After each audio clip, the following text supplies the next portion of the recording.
This is Electric Universe Geology Earth News. Today we're going to look at the Potomac River. It's on the east coast of the U.S. It runs through the Appalachians, goes through the Shenandoah Valley.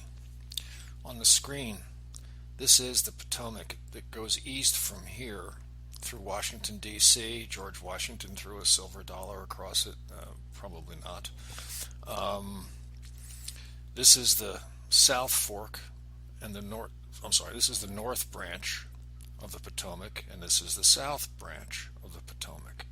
They split up right here. I'll zoom out now to give you some perspective. Again, the mountains are the Shenandoah Valley.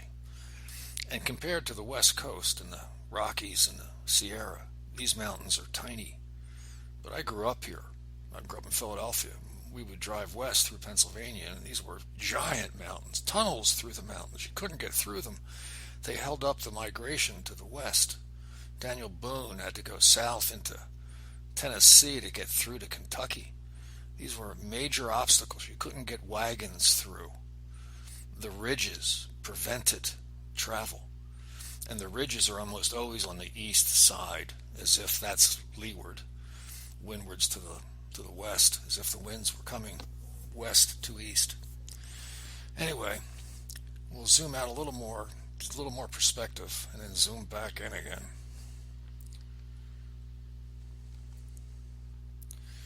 So here's Washington, D.C. down here, and there's the rivers up here. So it goes north, and then south, and west and south. Zoom back in again.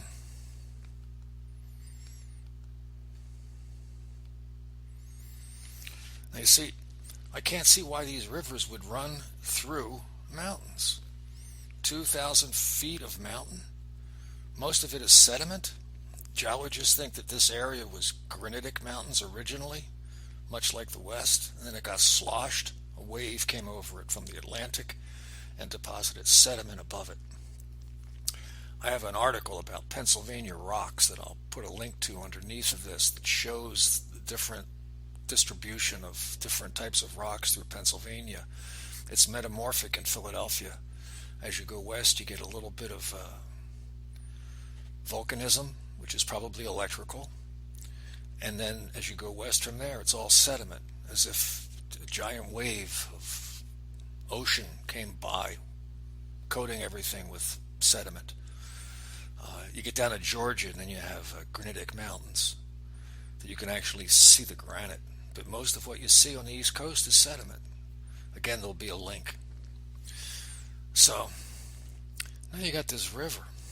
Let's zoom in a little more. And it just does the craziest things. It goes through these areas, and then it runs right through ridges. It doesn't go around the ridges. It goes through the ridges, as if the river was there first, draining an area to the west of the Atlantic Ocean towards the Atlantic Ocean. And then these mountains were created above it, and the rivers prevented accumulation. And if there was a slosh, the rivers would have found the path of least resistance and cleaned out whatever was deposited during the slosh of an ocean coming across, and opened up what had been there before as a drainage. So this is not just something in the western U.S., western Americas. This is everywhere. You have rivers running through mountains that don't make any sense because the river was there first. We live on a planet with liquid water. It drains.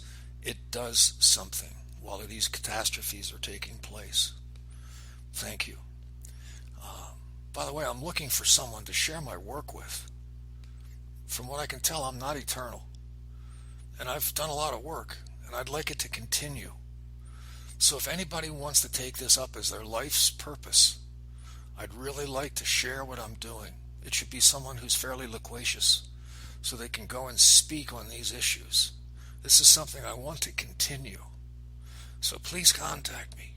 You can do it through eugeology.com. Thank you.